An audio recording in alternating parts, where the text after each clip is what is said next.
रविंद्र जी, आपका स्वागत है साम टीवी पे।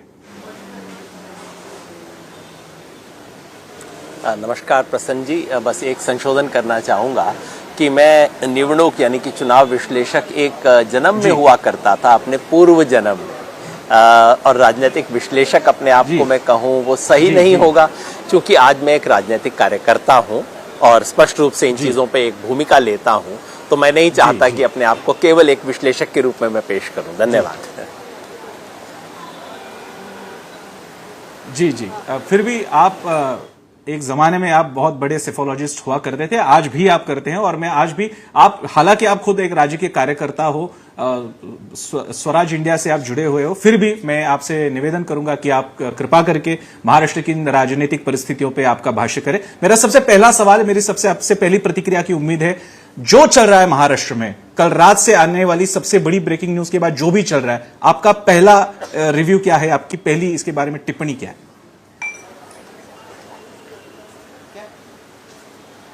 मुझे दुख हुआ, लेकिन मुझे आश्चर्य नहीं हुआ। दुख इसलिए हुआ कि चुनाव आयोग ने ऐसी भूमिका ली है जो कि एक पक्षीय दिखाई देती है। आश्चर्य इसलिए नहीं हुआ कि इस देश में अब तमाम स्वतंत्र संस्थाओं की यही स्थिति हो गई है। किसी भी स्वतंत्र संस्था से स्वतंत्रता की, स्वायत्तता की, एक इंडिपेंडेंस की अब आशा करना बिल्कुल बेकार हो गया है। मैं ये बताना चाहता हूँ कि 21वीं सदी में लोकतंत्र की हत्या करने का यही एक स्टैंडर्ड मेथड है। 20वीं सदी में लोकतंत्र की हत्या ऐसे की जाती थी कि कोई पुलिस फौज की यूनिफॉर्म में आता था, रेडियो पे कहता था अब देश में लोकतंत्र समाप्त हो गया, अब डिक्टेटरशिप है, अब सेंसरशिप है।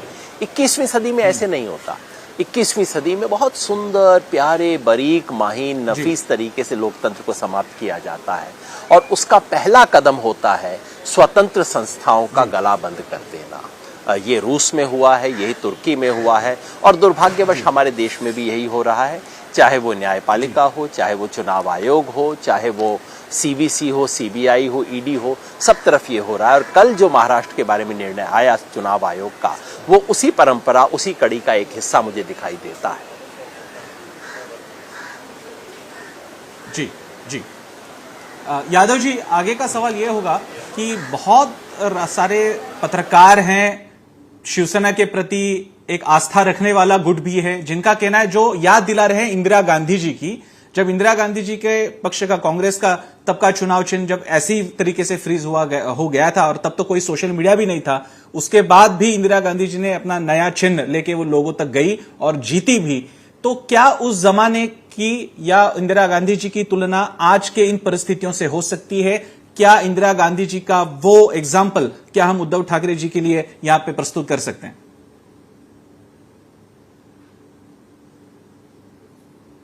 एक सवाल है, राजनीतिक सवाल यह है कि क्या चिन्ह फ्रीज होने के बाद भी कोई चुनाव लड़ सकता है, जीत सकता है? हाँ, होता है, दुनिया में कई बार हुआ है। लेकिन पहला सवाल हमारा तकनीकी और संवैधानिक होना चाहिए।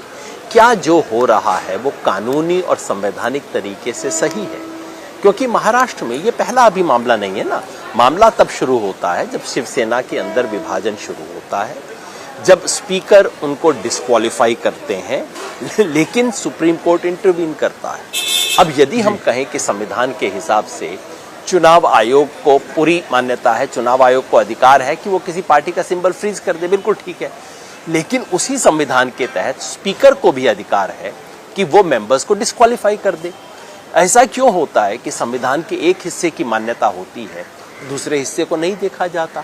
ऐसा क्यों होता है जब स्पीकर उनको डिस्क्वालीफाई करने लगते हैं तब एकदम सुप्रीम कोर्ट इंटरवीन करता है और कहता है कि नहीं, स्पीकर ये नहीं करेंगे, और लगभग पूरा देश, न्यायपालिका इंतजार करती है कि शिवसेना की संख्या बढ़ जाए, बढ़ के ऐसी हो जाए जबकि वो फॉर्मली अलग हो सकें। ये क्या मजाक हो रहा है? ये संवैधानिक नहीं है। पहली बात दर्ज करना है, राजनीतिक रूप से जो भी हो, पहली बात इसको दर्ज करना है कि कानूनी और संवैधानिक तरीके से जिस तरह से शिवसेना के दो फाड़ होने में संवैधानिक संस्थाओं की भूमिका थी, वो न्यायोचित नहीं थी, वो इंडिपेंडेंट नहीं। अगर उस वक्त आप स्पीकर में इंटरफियर नहीं करना चाहते, स्पीकर पे इंटरफेयर कर सकते थे, तो आज आपको इलेक्शन कमीशन पे इंटरफेयर करना चाहिए। अगर स्पीकर इलेक्शन कमीशन पे इंटरवीन नहीं कर सकते, तो फिर स्पीकर जो कर रहा था उसमें क्यों इंटरवीन किया गया? इस सवाल को इस देश की जनता को दर्ज करना जरूरी है। जी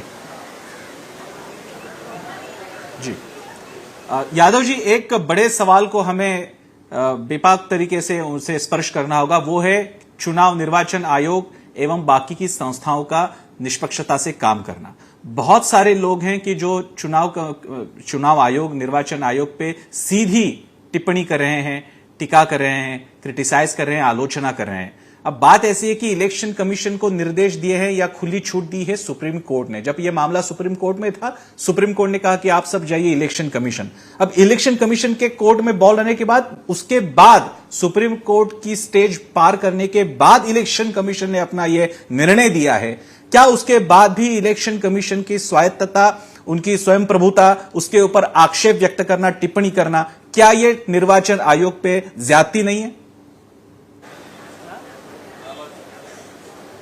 प्रसन्न जी, ये बात मैं आज नहीं कह रहा हूं। दुर्भाग्य से इस देश में इलेक्शन कमीशन की स्वायत्तता तो आज से 4-5 साल पहले समाप्त हो गई है। पहली बार मैं ऐसी बात नहीं कह रहा हूं। ऐसा नहीं है कि महाराष्ट्र में कुछ कर दिया उसके कारण मैं कह रहा हूं कि अब इलेक्शन कमीशन ठीक नहीं है, आज से 10 दिन पहले सही था। नहीं, आपको याद होगा लवासा जी वाला केस, हमें पूरे देश को याद रखना चाहिए। चुनाव आयुक्त थे लवासा, जो कि बीजेपी सरकार के द्वारा ही अपॉइंट किए गए थे, लेकिन जिन्होंने, प्रधानमंत्री ने जब 2019 के चुनाव में एक मोदी चैनल चला था, उन्होंने, और जो बिल्कुल अनऑथोराइज था, इलीगल था, उस पर उन्होंने ऐतराज जताया था। उन्होंने कहा था कि नहीं, ये तो ठीक नहीं है। हालांकि वो कोई कांग्रेस सरकार के अपॉइंटेड नहीं थे। उन्होंने केवल इस पे आपत्ति दर्ज की थी कि चुनाव के अंदर ये करना तो ठीक नहीं है। उसके बाद क्या हुआ था, उनकी पत्नी के पिछले 15 साल के इनकम टैक्स रिकॉर्ड डालकर उनके ऊपर छापे डाले गए। उनका बेटा जिस कंपनी में था, उस कंपनी के ऊपर इतना दबाव डाला गया, बेटे को हटाया गया, और अंततः लवासा जी इलेक्शन कमीशन छोड़ के चुपचाप से कहीं किसी बैंक के डायरेक्टर बन के चले गए। मैं समझता हूं उस दिन इस देश में इलेक्शन कमीशन की हत्या हो चुकी थी। उस दिन स्पष्ट था कि चुनाव आयोग में बैठ के यदि कोई भी स्वतंत्र विचार रखेगा तो उसको नहीं, उसके परिवार को भी प्रताड़ित किया जाएगा। और उसके बाद से मैं आपको सच कहूं प्रसन्न जी, कहते हुए मुझे बहुत दुख होता है। मुझे दुख इसलिए होता है कि जब चुनाव आयोग की 50वीं वर्षगांठ मनी थी, तो चुनाव आयोग ने मुझे बुलाया था चुनाव आयोग के बारे में पूरे दुनिया को बताने के लिए।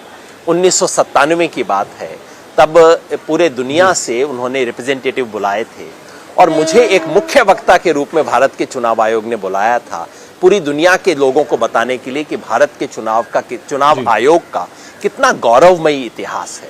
और आज मुझे शर्म आती है कि उस चुनाव आयोग के बारे में आज जिस भी दिन कोई फैसला आना हो, फैसला आने से पहले सुबह आप मुझसे पूछ लीजिए, मैं आपको बता दूंगा फैसला क्या आएगा। और ये जानने के लिए मुझे कोई सेफोलॉजी की जरूरत नहीं है, कोई भविष्यवक्ता होने की जरूरत नहीं है।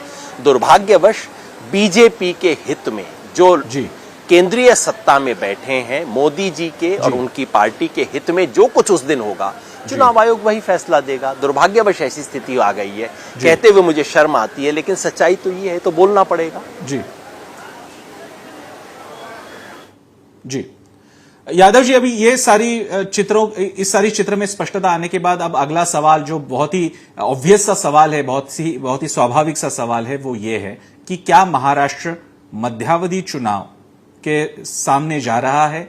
क्या अभी जैसे कि ये चिन्ह फ्रीज होने के बाद शिवसेना का, अभी तो पहले म्यूनिसिपल कॉर्पोरेशन की इलेक्शंस यहां पे पेंडिंग है, जिसमें खास करके जो एमएमआरडीए रीजन कहा जाता है, एमएमआरडीए, पीएमआरडीए, मुंबई और आसपास के एरिया है, पुणे और आसपास के एरिया है, और बहुत सारे 25 महापालिकाएं हैं, नगर पालिकाएं हैं, और उसके बाद तो मध्यावधि। तो क्या इस हिसाब से अभी ये चुनाव का चिन्ह फ्रीज होने के बाद क्या इमीडिएटली अगले आने वाले 2 महीनों में महाराष्ट्र में चुनावी उथल पुथल शुरू हो जाएगी?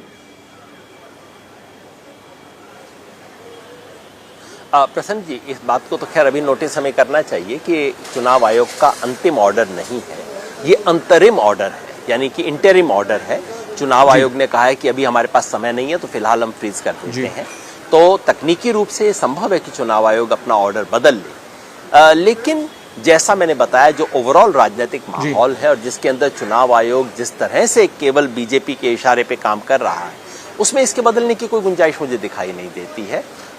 और ऐसी स्थिति में ये आप सही कह रहे हैं, देखिए, जब भी लोकतंत्र में किसी भी बड़े समस्या का जवाब कानून के दावपेंच में नहीं होता, उसका अंतिम जवाब सड़क पे मिलता है, जनता के बीच में मिलता है। 3 नवंबर को जो उपचुनाव हो रहा है यहाँ पे, वो बहुत महत्वपूर्ण उपचुनाव है, क्योंकि उसमें कुछ हद तक ये तय होगा कि शिवसेना का सच्चा उत्तराधिकारी कौन है। ये फैसला कभी भी चुनाव आयोग नहीं कर सकता। राजनीति में किसके सच्चा राजनीतिक वारिस कौन है, इसका फैसला चुनाव आयोग नहीं कर सकता, न्यायालय नहीं कर सकता। इसका फैसला अंततः जनता करती है। महाराष्ट्र में शिवसेना का बहुत बड़ा असर रहा है, बहुत बड़ा उसका कार्यकर्ता वर्ग है, उसका बहुत बड़ा एक जनमत का समर्थन है। अंततः वो फैसला करेंगे कि क्या उद्धव ठाकरे उसके सच्चे वारिस हैं, या कि ये जो दूसरा समूह जो कि अब मुख्यमंत्री बन के बैठे हुए हैं, क्या वो उसके सच्चे वारिस हैं। अंततः जनता को फैसला करना है। ये फैसला 3 नवंबर के उपचुनाव में होगा। ये फैसला जो म्युनिसिपल इलेक्शंस आपने बताए इस सब में होगा। तो अंततः, और ये जो आपने इंदिरा गांधी जी वाली बात शुरू में कही थी, वो भी यही था। इंदिरा गांधी जी का सिंबल फ्रीज हो गया, क्योंकि उस जमाने में 2 कांग्रेस थी। कांग्रेस अर्स बनी थी, कांग्रेस यू और कांग्रेस आई, 2 अलग अलग कांग्रेस बन गई थी। अंततः इंदिरा गांधी ने, और उसमें प्रश्न ये नहीं कि मुझे उन दोनों में से क्या पसंद था, अंततः जनता ने फैसला किया कि वो इंदिरा गांधी की कांग्रेस को ही सही कांग्रेस मानते हैं। इसी तरह से ये फैसला महाराष्ट्र में जमीन पे होगा। और अगर इसका जो लोग इसका विरोध करना चाहते हैं, जो लोग समझते हैं कि जो न्यायालय में हो रहा है, चुनाव आयोग में हो रहा है, ये सही नहीं है, उन्हें अपनी उम्मीद न्यायालय और चुनाव आयोग से नहीं करनी चाहिए। वहां आपको न्याय नहीं मिलेगा। अंततः न्याय सड़क पे मिलेगा, अंततः न्याय जनमत से मिलेगा, अंततः न्याय जनता के वोट से मिलेगा। वहां प्रयास होना चाहिए, वहीं संघर्ष होगा। जी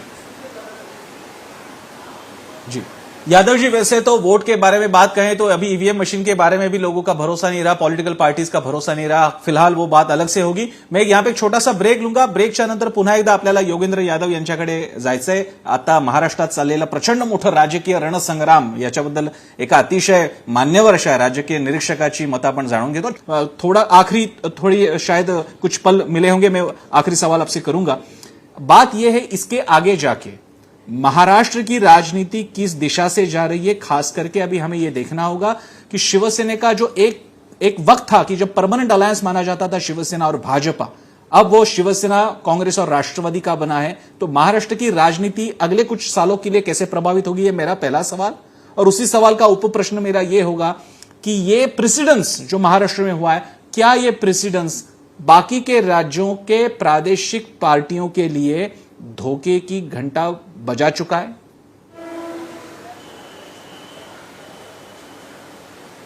मैं दूसरे सवाल का उत्तर पहले दूंगा प्रसन्न जी, क्योंकि ये तो बिल्कुल स्पष्ट है. भारतीय जनता पार्टी ने जहां जहां जिस भी क्षेत्रीय दल के साथ गठबंधन किया है, वो गठबंधन अंततः उस दल को समाप्त करने के लिए किया गया है. यही बात नीतीश कुमार पे लागू होती है.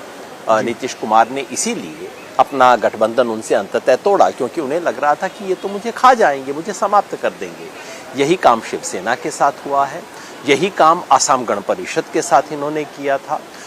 तमाम जगह पे भारतीय जनता पार्टी के राज्यों में विस्तार की नीति ही ये है, क्योंकि जिन राज्यों में भारतीय जनता पार्टी का अच्छा आधार नहीं था या जिन क्षेत्रों में नहीं था, वहां घुसने का तरीका यही था कि पहले किसी से आप अलायंस कर लो और फिर उसके बाद उसे एक्वायर कर लो या उसमें फूट डाल दो. ये एक मॉडल है. तो जाहिर है पूरे देश के लिए यही एक स्पष्ट संदेश है.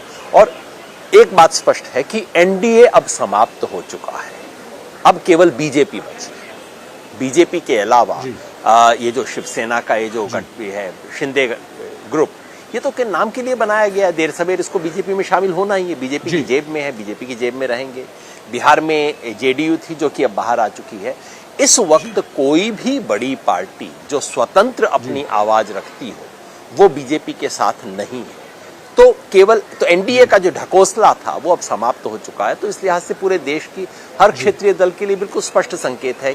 बीजेपी के साथ जुड़ोगे तो बीजेपी की जेब में जाओगे, समाप्त हो जाओगे. जो आपने पहला सवाल पूछा बहुत महत्वपूर्ण है कि महाराष्ट्र की राजनीति का दीर्घकालिक भविष्य क्या है. मैं समझता हूं कि ये सरकार गिरने से एक जो परिवर्तन आया है वो ये है कि एमवीए अब मजबूत हो गया है। अब एमवीए टूट नहीं सकता। कम से कम 2024 के चुनाव से पहले शिवसेना ठाकरे के पास, उद्धव ठाकरे के पास कहीं और जाने का विकल्प नहीं है। तो कांग्रेस, राष्ट्रवादी कांग्रेस और शिवसेना उद्धव ठाकरे वाली तीनों एक साथ मिलकर चुनाव लड़ेंगी। और चुनाव की मेरी जितनी भी छोटी मोटी समझ है, मेरे विचार से इन तीनों का गठबंधन जो कि 24 के लोकसभा चुनाव में रहेगा, वो गठबंधन भारतीय जनता पार्टी पे भारी पड़ेगा। क्योंकि भारतीय जनता पार्टी शिवसेना गठबंधन नहीं है, वो तो केवल भारतीय जनता पार्टी है। शिंदे तो भारतीय जनता पार्टी के नॉमिनी है, उनके पास एमएलए जरूर होंगे, लेकिन जनता के बीच में जाएंगे तो वो शिवसेना नहीं है, वो तो भारतीय जनता पार्टी है। तो भारतीय जनता पार्टी वर्सेस कांग्रेस, राष्ट्रवादी कांग्रेस, शिवसेना, तो ये एक भारी गठबंधन है और ये महाराष्ट्र में बीजेपी के लिए बहुत भारी पड़ सकता है। ये सब बात इस पे भी निर्भर करेगी कि क्या जनता का मिजाज कुछ बदलता है। पिछले एक महीने से जो आपने जिक्र किया मेरे परिचय में, देश में मिजाज बदलने की एक घटना हो रही है और वो है भारत जोड़ो यात्रा, जो कि महाराष्ट्र में प्रवेश करने वाली है। 5 नवंबर को भारत जोड़ो यात्रा महाराष्ट्र में प्रवेश करेगी और 14 दिन तक महाराष्ट्र में रहेगी। उधर नांदेड़ की तरफ से प्रवेश करेगी और जलगांव जामोद की तरफ से बाहर निकलेगी। क्या उस यात्रा से प्रदेश के माहौल में फर्क पड़ता है? क्या उस यात्रा से भारतीय जनता पार्टी को कुछ बड़े सवालों का जवाब देना पड़ता है? क्या उस यात्रा से कांग्रेस की, राहुल गांधी की छवि कुछ बदलती है? क्या उस यात्रा से जो नफरत की राजनीति की जा रही है, देश को बांटने की जो राजनीति की जा रही है, जो अंग्रेजों ने की थी डिवाइड एंड रूल, बिल्कुल वही काम आज बीजेपी कर रही है। क्या उसके बारे में जनमत बदलता है? अगर वो बदलता है तो वो महाराष्ट्र की और पूरे देश के राजनीतिक मिजाज को बदलने वाला साबित हो सकता है। जी, यादव सर, हमारी नज़र होगी, पैनी नज़र होगी और हम अच्छी तरह से देखेंगे कि क्या होने वाला है। जैसे वो उर्दू शायरी में उस शेर के आखिरी लफ्ज थे कि हम देखेंगे, तो हम देखेंगे क्या होने वाला आहे। तब तक तुम्ही आम्हाला वेळ दिला साम टीव्हीसाठी खूप खूप आभार डॉक्टर योगेंद्र यादवजी। आणि आपल्यासोबत हे यादव सर होते ज्यांनी या सगळ्या महाराष्ट्रातल्या स्थित्यंतराबद्दल आपली मतं मांडली। त्यांचे पुन्हा एकदा आभार। साम टीव्हीच्या या खास कार्यक्रमात, या मुलाखतीमध्ये आपण इथेच